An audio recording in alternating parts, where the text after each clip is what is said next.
जरा सोचो, एक पेशेवर हत्यारा एक खास काम को अंजाम देने के लिए जानबूझकर दुनिया की सबसे खतरनाक जेल में घुस जाए, लेकिन वो वहां से निकल पाएगा या नहीं, ये तो कहानी सुनकर ही पता चलेगा। कहानी की शुरुआत होती है आर्थर बिशप नाम के एक आदमी से, जो समुद्र किनारे अपनी बोट में रहता था। एक दिन वो सुबह उठा और कॉफी पीने के बाद बोट से बाहर निकला। तभी उसने बोट में लगे एक बॉम्ब को चालू कर दिया ताकि कोई उसकी बोट चुरा न सके। ये कौन सा तरीका है चोरी रोकने का? फिर वो अपनी बाइक पर एक रेस्टोरेंट में पहुंचा। वहाँ के सब लोग उसे पहले ही जानते थे और वेटर ने उसे समुद्र के पास वाली जगह पर बैठाया। तभी एक लड़की उसके सामने आकर बैठ गई और कहने लगी कि वो काफी समय से उसकी तलाश कर रही है। लड़की ने कहा कि उसका बॉस चाहता है कि बिशप 3 लोगों का खून करे, लेकिन लगना ऐसा चाहिए कि उनकी मौत सिर्फ एक हादसा था। वो जानती थी कि ये काम बिशप के लिए मुश्किल नहीं, क्योंकि वो इस खेल का पुराना खिलाड़ी है। लड़की ने उसे धमकी दी कि अगर उसने हाँ नहीं की तो वो पुलिस को खबर कर देगी। वो सबको खबर कर देगी कि बिशप जिंदा है, क्योंकि पिछली बार वो अपनी मौत का नाटक करके पुलिस से बच निकला था।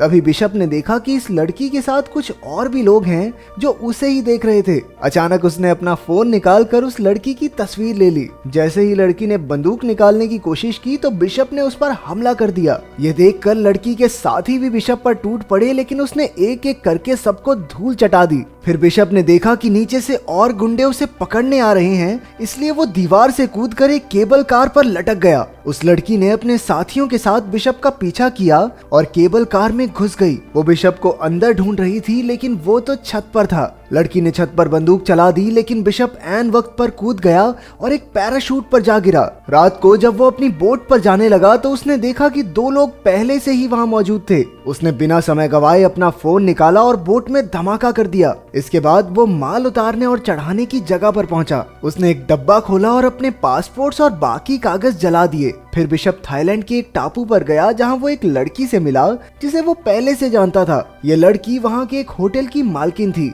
वो उसे एक कमरे में ले गई और बिशप ने एक खुफिया जगह से एक बैग निकाला। उसमें कई सारे फोन्स, हथियार और पासपोर्ट्स थे। उसने तस्वीर वाली लड़की के बारे में कुछ जानकारी निकाली तो पता चला कि असल में ये लड़की क्रेन नाम के एक आदमी के लिए काम करती है। उधर जीना नाम की लड़की होटल की मालकिन से मिली और उससे कुछ दवाइयां मांगी। मालकिन ने उसकी बाजू पर कई घाव देखे, जैसे उसे किसी ने बुरी तरह पीटा हो। मालकिन ने उसकी और मदद करने की कोशिश की, लेकिन जीना ने कहा कि उसे सिर्फ दवाइयां चाहिए और फिर वहां से चली गई। रात को मालकिन ने समंदर में एक बोट देखी जिसमें कोई आदमी एक लड़की को पीट रहा था। उसने तुरंत बिशप के पास जाकर उस लड़की की मदद करने को कहा। बात मानकर बिशप उस बोट पर पहुंचा और कहने लगा, अरे ओह, अगर तू सच्चा मर्द है तो इस लड़की को छोड़ दे। वो लड़की जीना ही थी, लेकिन उस आदमी ने बिशप की एक ना सुनी और अपनी बंदूक निकाल ली। इस गलती के लिए बिशप ने उसकी काफी धुलाई करके उसे मार डाला। इसके बाद उसने मालकिन से कहा कि जीना को लेकर होटल चली जाए। फिर जब उसने बोट की छानबीन की तो उसे जीना का पासपोर्ट और फोन मिला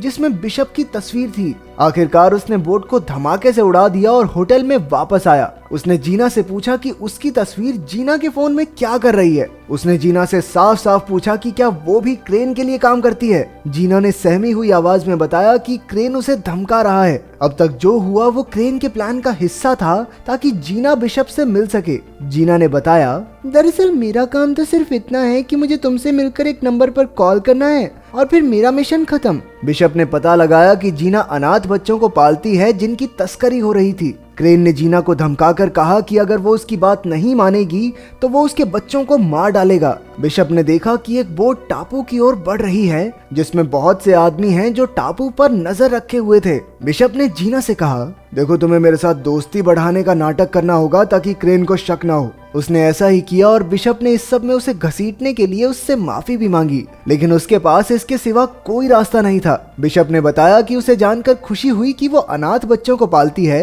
क्योंकि वो खुद भी एक अनाथ था। बचपन में उसे और क्रेन को एक गैंगस्टर ने खरीदा था। बिशप तो उसके चंगुल से भागने में कामयाब हो गया, लेकिन क्रेन भाग न सका। इसलिए उन्होंने क्रेन को गुनहगार समझकर उसे सजा दी और तब से क्रेन बिशप से नफरत करता है। खैर, बिशप ने जीना को इस मुसीबत से निकालने के लिए एक प्लान बनाया और निशानी के तौर पर अपनी घड़ी दी। अगले दिन क्रेन के आदमियों ने जीना को किडनैप कर लिया। फिर बिशप ने क्रेन को कॉल करके 2-2 हाथ करने की चुनौती दी। जब वो दोनों मिले तो बिशप ने कहा, क्रेन, जीना को छोड़ दे वरना तेरे लिए अच्छा नहीं होगा। वो बहुत अच्छी लड़की है, उसे जाने दे। लेकिन क्रेन कहने लगा, छोड़ तो मैं दूंगा, लेकिन उसके लिए तुम्हें 3 लोगों का कत्ल करना होगा। Cold blooded murder. इसमें पहला आदमी है अफ्रीका का एक गुंडा जो दुनिया की सबसे खतरनाक जेल में कैद है। फिर क्रेन ने उसे एक जीपीएस ट्रैकर निगलने को कहा ताकि काम पूरा होने पर उसके आदमी बिशप तक पहुंच सके। जब बिशप ने जीना के जिंदा होने का सबूत मांगा तो क्रेन ने कहा कि हर मिशन पूरा करने के बाद वो जीना से फोन पर बात कर सकता है और तीनों मिशन पूरे हो जाने के बाद जीना रिहा हो जाएगी। अब बिशप ने अपना काम शुरू कर दिया। उसे पता चला कि वो जेल समुद्र के बीचों बीच है जो शार्क से भरा हुआ था और जेल के चारों ओर 100 मीटर लंबे पहाड़ थे, इसलिए उस जेल में घुसना लगभग नामुमकिन था। इसके बाद बिशप ने कुछ गैंगस्टर्स की जानकारी निकाली और एक आदमी चुना जिसके चेहरे पर एक टैटू था। उसने उसी आदमी जैसा हुलिया बनाया और फिर मिशन के लिए जरूरी सामान खरीद लिया। अगले दिन जब वो सड़क पर घूम रहा था तो पुलिस ने उसे गैंगस्टर समझकर गिरफ्तार करके जेल में डाल दिया। जेल में उसने देखा कि उसका शिकार तो हर समय 4-5 लोग साथ लेकर चलता है। उसे एक साथी कैदी ने बताया कि इस आदमी का नाम क्रिल है और उसने लाइबेरिया देश के राष्ट्रपति का खून किया था। अब तक कई कैदी क्रिल को मारने की कोशिश कर चुके थे। जब क्रिल पर फिर से हमला हुआ तो इस बार बिशप ने उसकी जान बचा ली। क्रिल ने उसका शुक्रिया अदा किया और उसे खाने पर बुलाया। जब बिशप उससे मिलने गया तो उसने क्रिल की जान ले ली और सबको लगा कि उसकी मौत जहरीला खाना खाने से हुई है। फिर बिशप ने तुरंत जेल की दीवार में धमाका किया और अपने पूरे शरीर पर ऐसा स्प्रे छिड़का जिससे शार्क्स उसके नजदीक न आए। अंत में उसने जीपीएस कैप्सूल निगला और समुद्र में कूद गया। उधर बोट के कैप्टन के पास मैसेज आया कि बिशप ने काम पूरा कर दिया है। उसकी लोकेशन ढूंढकर क्रेन के आदमियों ने उसे बचा लिया। फिर बिशप ने जीना से फोन पर बात की तो जीना ने बताया कि बिशप के पास अगले आदमी को मारने के लिए सिर्फ 36 घंटे हैं, नहीं तो वो लोग जीना को मार देंगे। अब क्रेन ने उसे दूसरे आदमी की जानकारी भेजी। इस आदमी का नाम एड्रियन है जो कि एक अरबपति था। ये इंसानों की तस्करी का धंधा करता है, लेकिन उस तक पहुंचना बहुत मुश्किल था क्योंकि वो ऑस्ट्रेलिया में एक बिल्डिंग के 58वें माले पर रहता है जहां के सारे दीवार, दरवाजा, खिड़की बुलेट प्रूफ थे। ऊपर से हर जगह सेंसर्स और फिंगरप्रिंट डिवाइस भी लगे थे। अब बिशप इस आदमी के नीचे का घर खरीदने पहुंचा। वहां उसने घर की चाबियां और नक्शे की हूबहू नकल उतार ली। फिर उसने कांच फोड़ने वाले बॉम्ब्स बनाए और साफ सफाई वाले आदमी का भेष बदल कर उस घर में घुस गया। घर की खिड़की से लटक कर वो एड्रियन के घर के स्विमिंग पूल तक पहुंचा और वहां बॉम्ब्स फिट कर दिए। जैसे ही एड्रियन उसमें नहाने आया, बिशप ने धमाका कर दिया और एड्रियन सीधा नीचे गिरकर मारा गया। अब फिर से जीना का कॉल आया, लेकिन इस बार उसने चालाकी से उस बोट का नंबर दिखा दिया जिसमें वो कैद थी।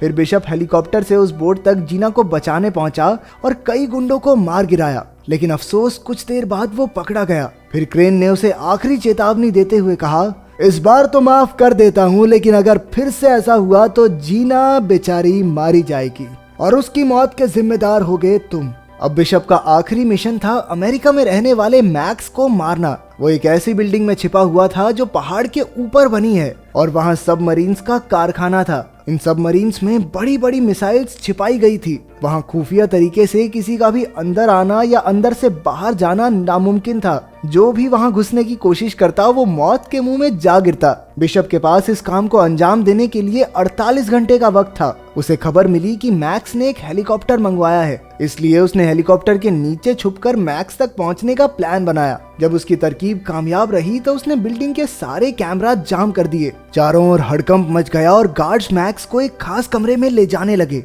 तभी बिशप ने लिफ्ट में धमाका कर दिया, लेकिन किसी तरह मैक्स खास कमरे तक पहुंच गया। हालांकि अपना हीरो तो पहले से ही वहां मौजूद था। अब वो मैक्स के साथ मिल गया और मैक्स को मारने का नाटक किया ताकि क्रेन को चकमा दिया जा सके। उसका प्लान था कि जब क्रेन के आदमी मैक्स की लाश ढूंढने आएंगे तो क्रेन बोट में अकेला होगा और उस समय उसे खत्म करना कोई बड़ी बात नहीं। उन्होंने प्लान के मुताबिक मैक्स की मौत का नाटक किया और जैसे ही वहां धमाका हुआ, बिशप उसे समंदर से बचाकर एक टापू पर ले आया। फिर बिशप ने क्रेन को कॉल करके कहा, अबे ओ जीना को छोड़ दे। लेकिन क्रेन ने पहले मैक्स की लाश देखने की मांग की। बिशप ने बताया कि लाश उसकी सबमरीन में पड़ी है। इसके बाद क्रेन ने सबमरीन पर मैक्स की लाश देखने के लिए अपने आदमी भेजे। बिशप ने भी उनके लिए हर जगह बॉम्ब्स लगाकर तैयारी कर रखी थी। जैसे ही उसके आदमी वहां पहुंचे, बिशप ने उन्हें गोलियों से भून दिया। उधर क्रेन ने ये सब अपने कैमरा से देख लिया। इसके बाद बिशप क्रेन की बोट पर पहुंचा और सारे गार्ड्स को मार डाला।